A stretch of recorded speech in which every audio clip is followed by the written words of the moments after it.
Pasukan Rusia berhasil menghancurkan sebuah ruang bawah tanah yang digunakan sebagai tempat perlindungan oleh personel angkatan bersenjata Ukraina dalam operasi militer yang berlangsung di salah satu sektor pertempuran. Rekamannya diunggah di Telegram pada Selasa 8 April 2025. Menurut laporan dari garis depan, ruang bawah tanah tersebut teridentifikasi sebagai lokasi konsentrasi pasukan Ukraina.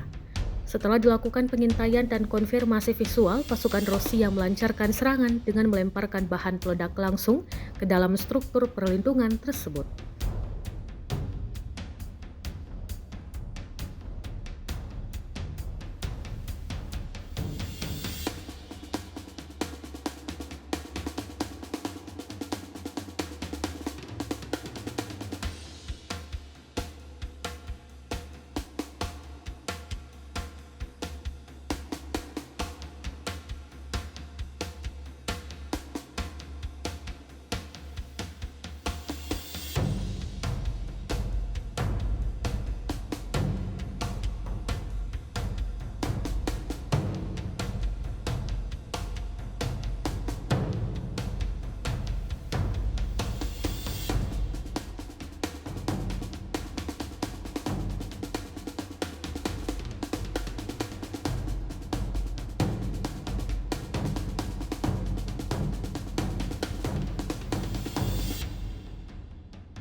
Download Tribun X sekarang, menghadirkan lokal menjadi Indonesia.